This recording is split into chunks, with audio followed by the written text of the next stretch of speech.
everyone. My name is Melody Jones-Poynton. And I'm the Reverend Thomas Dummermuth. And we are excited to walk the Sunrise Road together today. The Sunrise Road podcast is a podcast with conversations that connect and weave hope into the fabric of our shared lives. Thank you for joining us. And here's this week's conversation. Welcome, everyone, to the Sunrise Road podcast. We are here in Lincoln, Nebraska, on the corner of Eastridge Drive and the Sunrise Road. And my name is Melody Jones-Poynton. And my name is Thomas Dummermuth. And we are together today with our very special guest, Ben MacConnell. Hey, nice to be with you all. Who is a very special guest. Ben is one of my favorite pandemic discoveries. Ben and I met during the pandemic when Ben was coming into town with an organization that he works for to try to bring faith communities together to work for justice. And so I have learned a whole lot from Ben. And one of the things that we thought would be inspiring as we talk about hope is why Ben does what he does, because it seems really hard work. So Ben, can you share a little about what you do and why you do it? Sure. So I do there's a field called community organizing that brings people together to identify problems in their community, look at them deliberately in terms of what is at the root cause of those problems, and then exercises the power of large numbers of people to challenge systems that might be perpetuating injustice. I come out of that field, but I do it as a form of ministry. So I don't tend to call myself a community organizer because I don't organize communities. I really organize people of faith and consider it a ministry because I do have a sense that God is in this work, and it's a sense of calling, and people need to recognize God's love that comes about through organizing large numbers of people of faith to address issues of justice from the point of view of whether you call it building the kingdom or ethics or expressing the prophetic tradition. So I do that, and I've done it for 25 years. I started in Louisville, Kentucky, with a justice ministry organization there called CLOUT, Citizens of Louisville Organized and United Together. And I had the distinct pleasure of working for a Presbyterian minister who left pastoral ministry to become a justice ministry organizer. And he had been forming that organization for 6 or 7 years. And I was at the time 24 years old and looking to be mentored. And so he did that for me. Then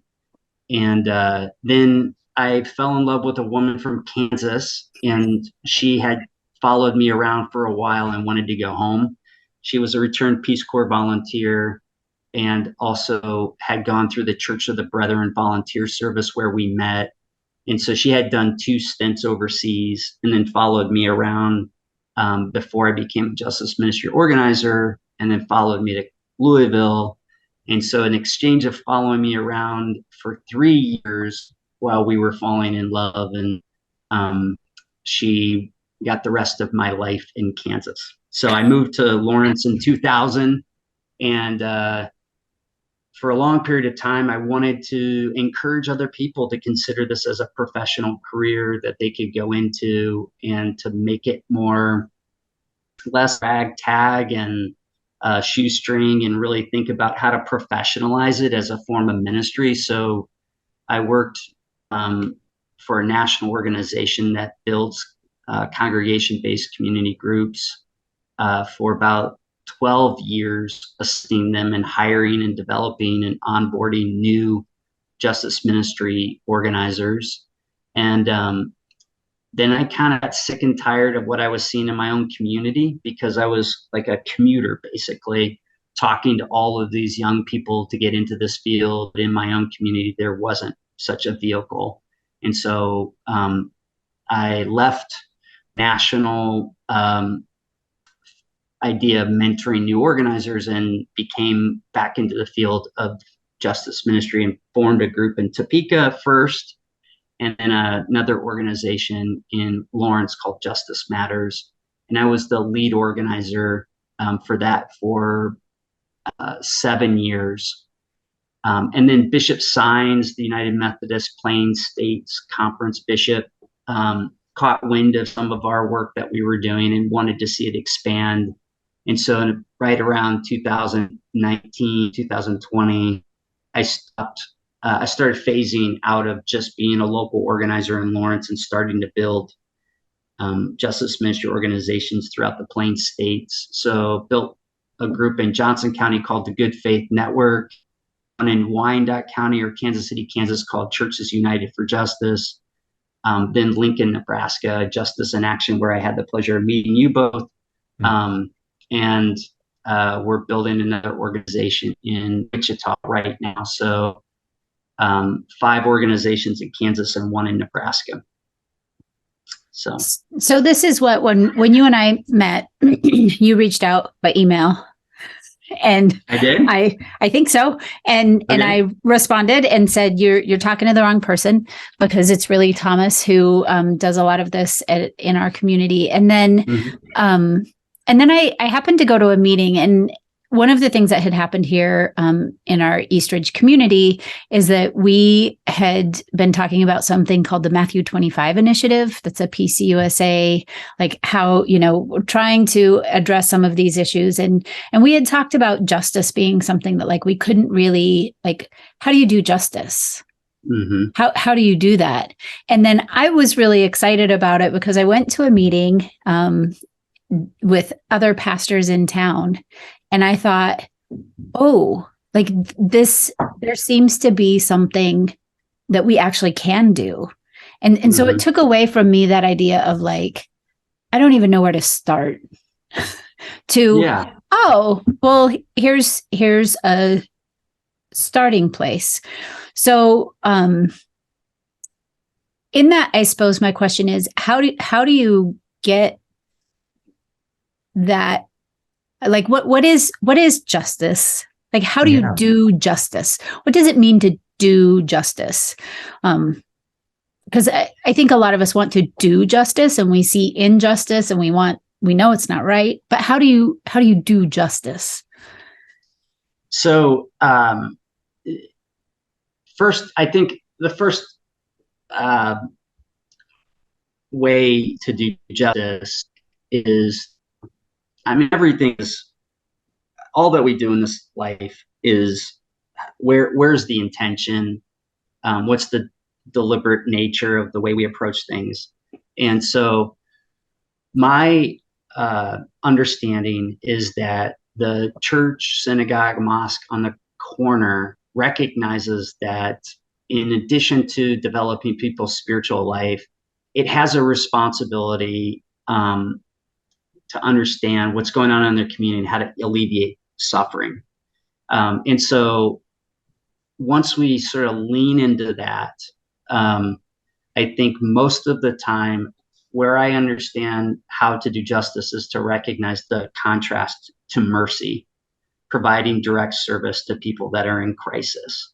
Because I think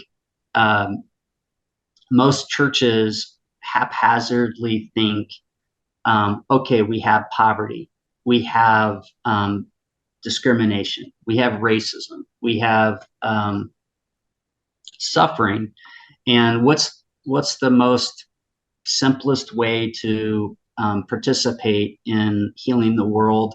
Well, it's to help those in direct need. In Louisville, one of the first things that I ever really understood about the contrast between justice and mercy was there was a Catholic church. My dad incidentally, my dad was a Boy Scouts recruiter in Louisville, Kentucky when I was a baby. When I was born, what he did was he set up dens and packs in rural Kentucky. And he had actually set one up in Louisville, Kentucky, just when I was like 2 or 3 years old. And wouldn't you know, like I'm working with this guy, Lou Trimer, who was at this Catholic church on the south end of Louisville. And he had been my dad's pack leader when I was a baby. And here I am trying to help him. And he invited me out to his church to show what the Catholic Church was doing to assist the poor. And I'm using air quotes there. And I got there, and it was a gymnasium. And there was essentially probably people experiencing houselessness and individuals that were in deep poverty, sitting on bleachers. And on the other side of this gymnasium were church tables that had a wide range of collections of fast food leftovers. So like Kentucky Fried Chicken in 5-gallon buckets, where the mashed potatoes was at the bottom and above it was the gravy, and then a layer of green beans and a layer of chicken. And he was literally ladling out this muck of food.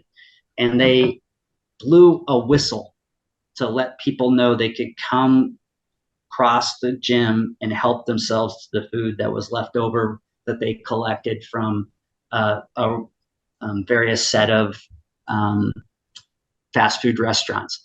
It was probably the most undignified thing I had ever seen in my entire life. And Lou Trimer couldn't have been more proud of himself. Mm. And then I really started to recognize the failings of people that don't think very seriously about how to alleviate suffering with dignity. And so obviously that is a very absent-minded sense of doing mercy work. There's a lot of great mercy work. People that go and help when there's floods and do disaster relief, I think is kind of like the perfect form of mercy ministry. People that feed folks that are experiencing homelessness.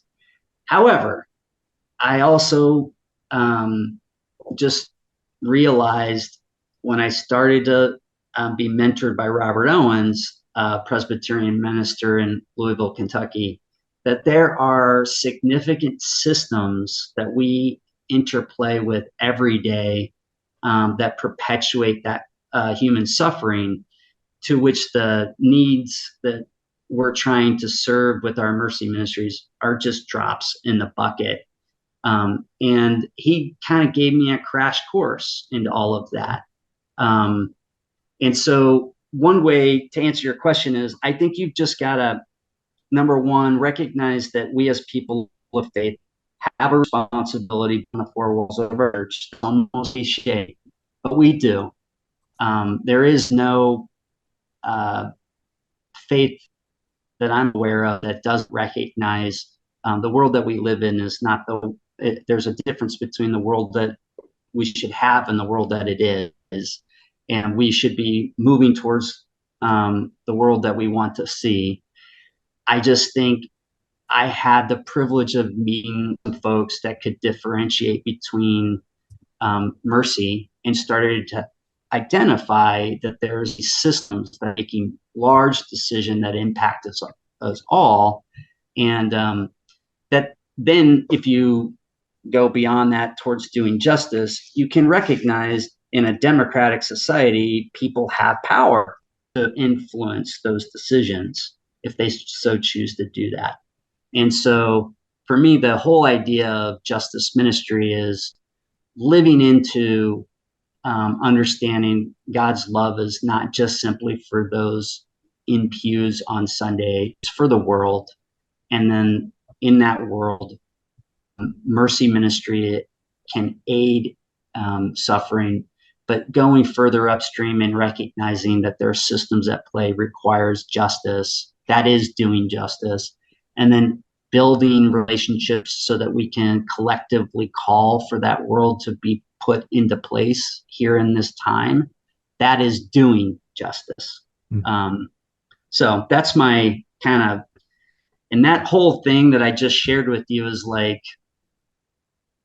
35 years of talking, thinking, working and that kind of stuff. One thing I'm wondering about, and I'm really grateful for your guidance in that, because as Melanie mentioned often, it's like, so where do we begin to actually do something, and how do we get started? I really like what you said about that, the corner church or the corner synagogue or the corner mosque. In the book that we've been reading by Marianne McKibben Dana, A Hope, a User's Manual, she talked about one of the earliest names for God in Scripture is Hakom, or the place. One of the oldest names for God is the place, and I think there's a responsibility that comes in for the churches to care for that place where we're grounded, where the intersections that we touch. So I'd be curious to hear a little bit about, how do you approach that work when you come into a community, and says, how do you get started? How do you figure out what the first steps to do that justice, or to practice hope? Yeah. So my preference is to see people develop into live into their faith as it relates to justice. So there are organizations like my church has Bread for the World. And when the Farm Bill is up for reauthorization every year, there's a group of women at my church that encourages all to write letters. And so on your way into the sanctuary, there's always like 45 minutes diversion to go in there and write letters. And I do that every year. And I actually didn't realize, I knew decisions were being made about agriculture and that would have serious implications, just based on what I just said, that funding and how we were getting food to the table. I knew for a fact, just from my analysis, that the Farm Bill had to be a big deal. There was going to be a justice statement to alleviate poverty and suffering in that legislation. And so Bread for the World tries to encourage you to understand what the Farm Bill is, and they have a group of people that define specific issues, and they're trying to encourage people to learn about them, become informed, and then be active on that.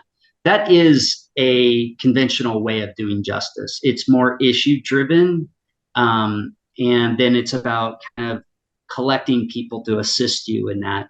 I actually am kind of more interested. The reason I do, to answer your question, Thomas, is I start by listening to people intentionally with open-ended questions to help them identify what they're experiencing in their lives that may not be just unique to their family, but might actually be something that we're all experiencing in our own silos. And then recognizing through listening, intentional listening, the common threads that bind us together, that we're all experiencing separately, but collectively could also be identified. So my first step, number one, is I actually believe everybody has, most people have a recognition that involve in mercy ministry, that there's so much further that needs to be done. I mean, the one church I worked out of, every church I've ever worked out of has a mercy ministry where somebody's coming to get help on something. And I remember probably the best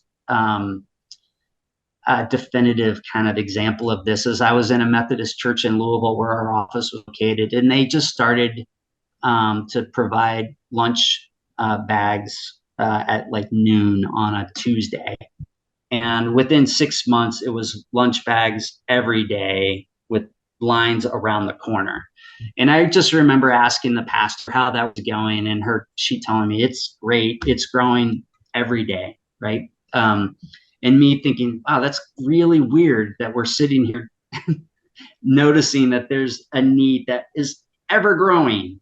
And so, number one, I think there's a lot. The way I started to build relationships in Lincoln to form Justice in Action, to help people form this group, was getting to know them, talking to them. And then I would explain the contrast between justice and mercy. And honestly, I think most Christians, Jews, Muslims, Hindus know the limitations of mercy. We've been there. We've done that.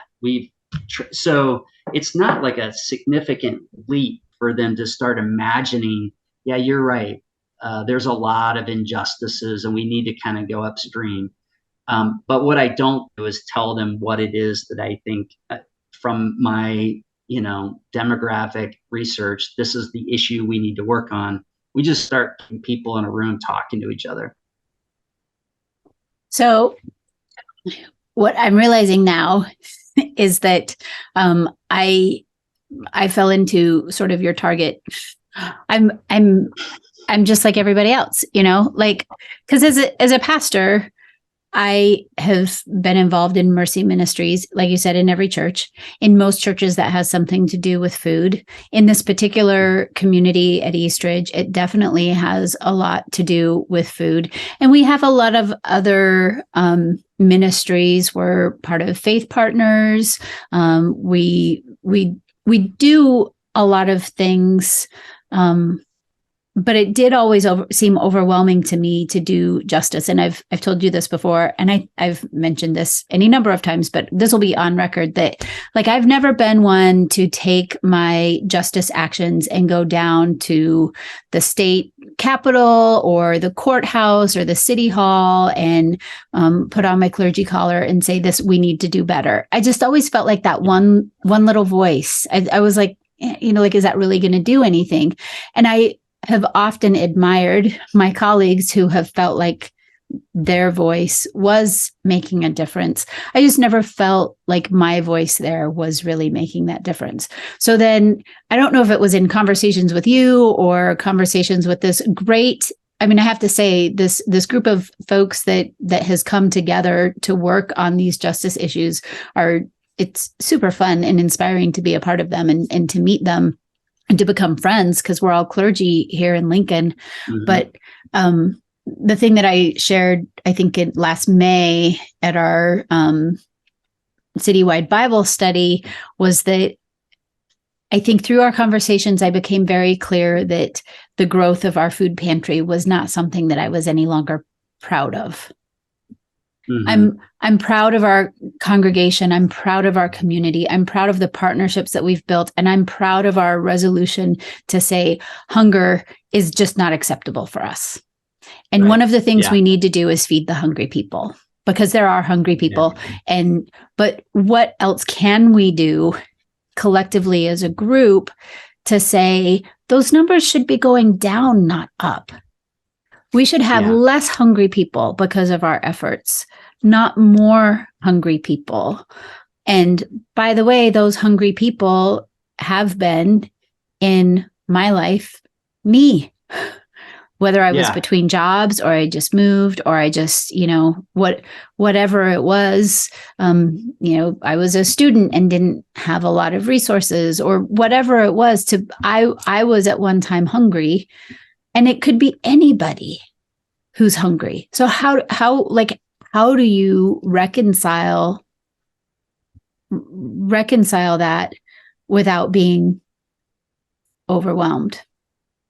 What I was going to say is, if you step back from that reflection, you recognize some latency there. Like, I think in every community is a latent recognition that every community, that God wants us to fulfill our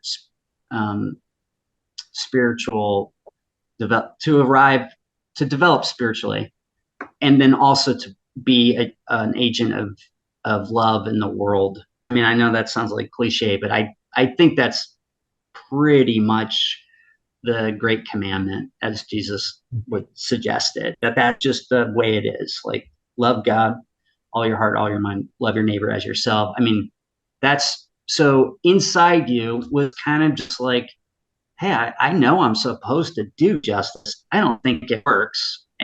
But there's a latent desire in there.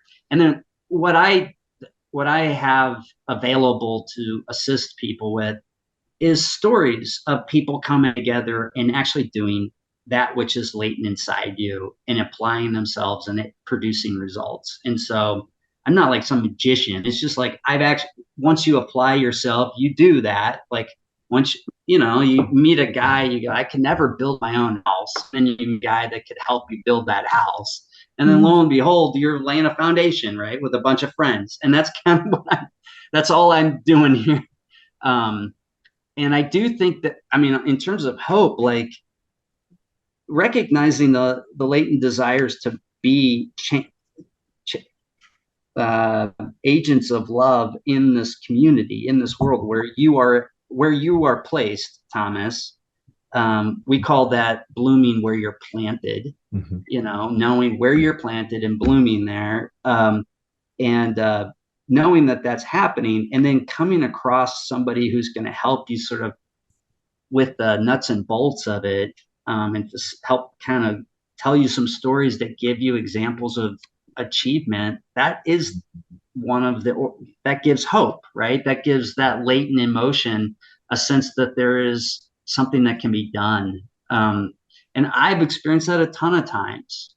I did not know you could affect change through the power of organized people. Somebody needed to help me understand that. And then I'm also I'm okay with failure. I fail a lot all the time. And so I think that's another thing that's kind of unique to my personality, is just knowing that it's okay to lose and keep trying. Kind of an early thing. I also think I arrive at hope from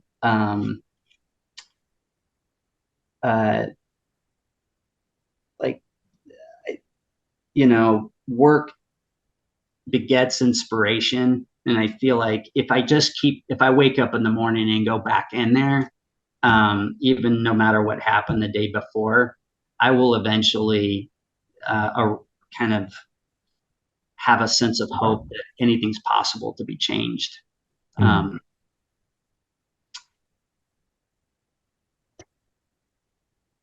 It's interesting you say that about failure, because that doesn't actually really feel very good. You don't like that part. I don't know if failure and determination and hope are cousins or sisters or brothers. I don't know, but for me anyway, they're related. They're family. The passage that I preached at the beginning of this series, because we're also doing a sermon series on it, and I happen to just still have it on the top of my head because I said it so many times, is that it's in Romans 5, and Paul, very interestingly here, there's an argument to be made, because most translations start out with, since we have this peace, therefore, since we have this peace. But Sarah Hayner Lancaster says that needs to be interpreted as, let us have this peace, because it's not something that God's people have ever really been good at, is peace. So it's something that we have to practice. And so she says, this is really Paul saying, this is a prayer. This is something that I believe God is calling us to. But in that passage, he says that suffering produces perseverance, perseverance produces character, and character produces hope. So Yes. that's, that hope is what is in the suffering. And we sort of started talking about this, hope in this series. And Marianne talks about it in her book by saying, hope isn't optimism. Hope isn't hope that something will happen. Hope is the knowledge that God is with us in this suffering, and that it's not going to be this way. This is not the way God intends it to be. And because God doesn't intend it to be this way, this isn't the way it's going to be. But how do we become active in that? Yeah. The orientation, the use of the word orientation in her book is interesting because, I don't know. I feel like that's just like, could be interpreted as glasses that we put on and look out through. Like that's the orientation of, a way we want to be open to the concept of hope, like we would be open to the Holy Spirit but honestly, for me, the other weird interpretation made more sense, or definition was like, it said something like the way an animal changes in response to a stimulus is orientation. And I need some kind of stimulus when I'm in despair. I need a stimulus to jar me out of that into a recognition of hope. This will not probably go over with a lot of people because it's kind of, righteous indignation is a stimulus for me. Like it talked about when you read the paper and you feel despair. I usually feel outraged. Like I don't feel despair. I read the paper and I'm like, what the heck? That's how I read the paper. And so that's a stimulus for me. Other people, out of nowhere, probably messengers of God sent to me to say like, hey, I just wanted to let you know, I really appreciate what's going on here. Just weird, random statements that are encouraging words. And then, like I said, I do fall back on a lot of this is so silly. This is stupid, but I'm going to say, I was in high school, I wrestled in high school, and we had no wrestling team. And so I was 97 pounds my freshman year, and the kid that was 103 pounds could beat me. So I had to fill in at 119 pounds. So I was wrestling kids that were much stronger than me, and they were all mostly juniors or seniors. And I was like a freshman with no training. I would go out there onto the mat every Friday night or Saturday for the tournaments and just get wiped up in front of my dad, in front of my mom, in front of my girlfriend, in front of my teachers and friends. My first year, I was 1-23. Right. So just kept losing over and over and over again. And I should have quit. I just never did. I just never wanted, I knew I was getting better. I knew I was getting stronger. I knew eventually there was going to be a turning of the tide. I would get older. They would stay the same age. And then I was like, hey man, if you're the only way you're going to get better is if you're doing it with people that are better than you. And all of that was like kind of just somehow inherent to my character. And so, the stories I tell about people being victorious around issues of justice by collectively taking action, all were fraught with failure. All were highly risky endeavors. Where there was a sense of despair collectively among a group of people.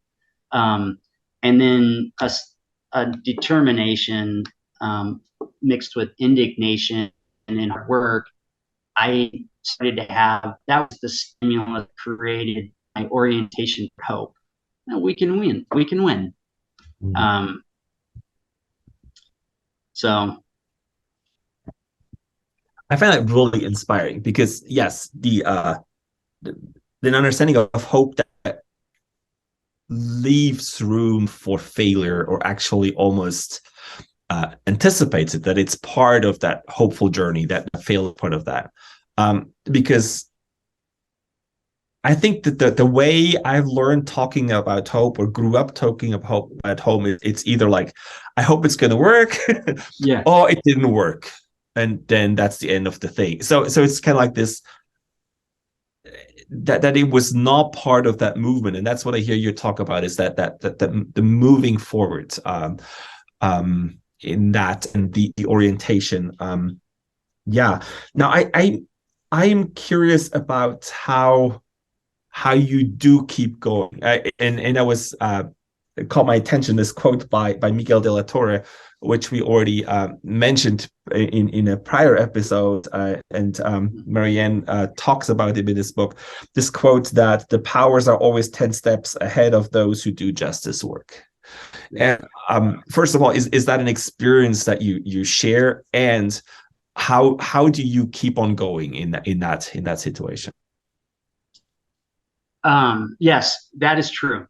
Powers are always steps ahead. So it's, I mean, I have clear examples of that. In Lawrence, we have a big shortage of affordable housing. People started talking about it in their stories. We decided to vote on it. And then some developed industries that rely a lot on building high-end housing went to the state legislature and passed laws that would prevent even local communities from doing some specific things that would really help alleviate affordable housing. Only after there was a newspaper article that we voted on affordable housing, just like that. I mean, we hadn't even started our research, just we voted on affordable housing. Then I hear state legislature passes this, and breaking the neck there. Yeah. Yeah. And the industry behind it was based in Lawrence. So it was a preemptive way of heading off the group from doing some things by going to the state capitol. And so, they had so much more power than we did as this ragtag group of 20 congregations, just feeling our way through this idea that they could move something through the state legislature. I was naive. I thought it would take like 3 years to get it out of committee, and then you would take another year to get the votes. It passed, Thomas, like in probably a month and a half after our vote. And that's like whiplash for us. So yeah, the powers. Just to spell through the example, it's like the fear is stoked that affordable housing lowers property value, and that whole cycle. Yeah. Uh-huh. Yeah. I mean, there's a policy that I really think is called inclusionary zoning. That just means that, like, if a municipality decided that they were going to give you the opportunity to build a new development, you would have to include like 10 or 15% of those units would need to be market-based affordable. So below a certain economic level. That cuts into the profits of that industry, but it also scatters so you don't have concentrated poverty. So it's a very good policy for local municipalities that want to address affordable housing. And they passed a law that prevented any municipality from being able to create an inclusionary zoning policy. And so, yeah. So they took that right off the table. And that is just one example. I mean, there's a lot of, unfortunately, justice and economic equity have a lot in common. And so sometimes short-term profit making cuts really into the concept of just worlds. And so it's a common thing. So that your quote is so dead on. And I would have like a dozen examples of that. Payday lending industries that prevent people from not being charged 400% annualized interest rates on short-term loans. Laws getting passed like that. I mean, I've seen in the state of Missouri, they tried to cap the interest rates that you could get on a short-term loan to 28%, and they actually voted to enable up to 400%. So they codified in law that you were allowed to do that. And that was a blowback on the campaign to lower the interest rate. So the powers were, I mean, it's so, wealth has a huge influential connection to justice in the way we make decisions about life in our communities. So there is enough, if you look down that alley, there's a lot of darkness. You could end up with despair. But I got to tell you, Frodo and the ring, the fellowship of people like us, the three of us, and all those other folks in Lincoln. I mean, so a little secret here. People think Ben comes in and plays some trumpet and all these people show up and he's like the musician. The fact of the matter is there are extremely loving, decent, caring people in Lincoln. All that needed to happen is to get them together and give them some framework to work together. That's no magic trick. That's just harvesting the fruit that's already sitting there on these trees and bundling them together. And so, yeah, the power's very significant head start, and they've got a lot of concentrated power and wealth that they can use at their disposal. But there's decent people, left, right, center, Republican, Democrat, Christian, Jew. I mean, there's just all over the place. There are just humanly decent people that just need to have an opportunity to listen to one another and recognize their common interests, and then exercise their democratic power and numbers to change these things. So, yeah, that's how I would respond to that. I was having a conversation with a much beloved member of our congregation. His name is Peter Dack. And I was talking to him yesterday about hope. And he is currently working and serving in the government in South Sudan. And I was talking to him about hope and what that means in that context. And one of the things he said is that that really stuck with me is that the value of believing that your voice does matter. Mm-hmm. Yeah. And that when you see an injustice, to have enough sense of self of yourself to say, no. Yeah. Like it doesn't even, for me, it doesn't even have to always be a sense of injustice. I mean, hopefully I want to speak out about injustice and I'm getting more bold and we'll continue to grow in this area. But like, it doesn't even have to be, it just has to be like, no, you skipped over me in line. And that's not really an injustice. That's just an oversight, but I'm going to let you know because I am who I am. I have the experiences that I do.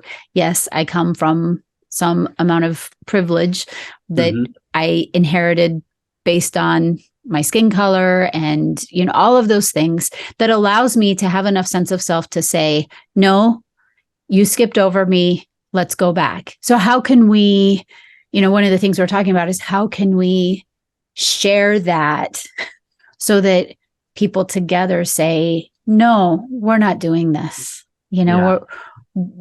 This isn't right for us, for our community, for who we are.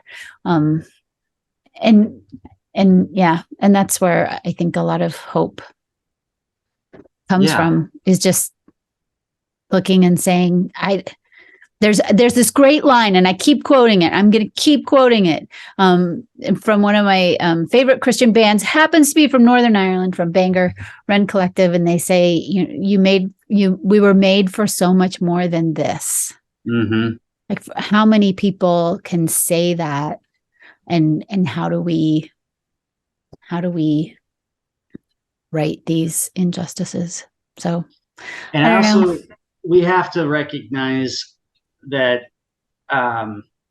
we are,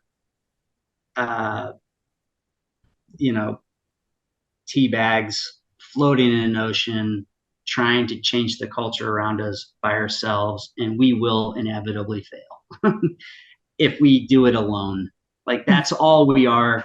That's why it's so important to build connections and relationships and understanding, and organizations that provide vehicles for people to come together and act collectively. Because, as we go through, and Thomas and Melody, like, I have been in rooms with people feeling a sense of despair that just comes right over us because we just got told some significant thing that means so much to all of us was getting trampled on and dismissed just outright, like with no, almost just almost an insulting, undignified reaction from a power. And we all just felt despair.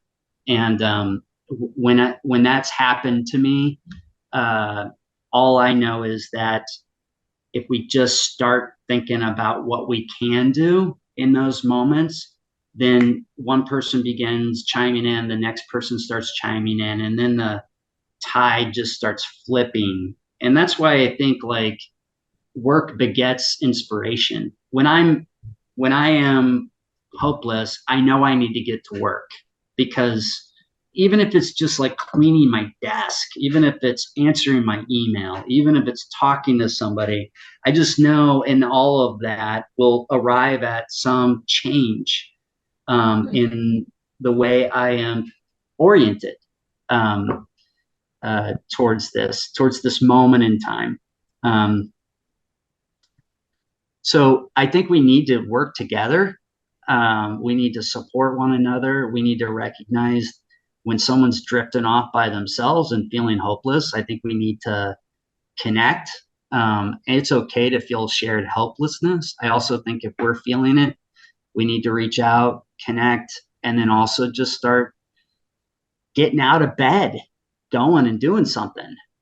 Because eventually, I feel like the other thing that we are not talking about is just God's presence in our lives and the reality of that, right? I mean, we're kind of talking about almost psychological concept of hope, but our God is awesome. Our God is extremely awesome. And I oftentimes find myself understanding that what I thought was impossible became possible only through understanding that I will follow God's direction on things. I know that sounds like false piety to a lot of people in the secular world, but that's just true for me. And I hope it's true for a lot of people.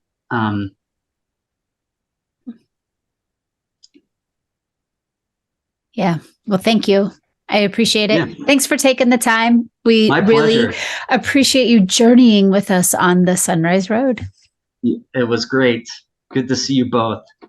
Great having you. Thank you for listening to this episode of the Sunrise Road podcast. Our podcast is hosted by me, Thomas Timmermuth. And me, Melody Jones-Poynton. And it is edited by Vince Rule. The Sunrise Road podcast is a ministry of Eastridge Presbyterian Church. Please like and subscribe and leave a review.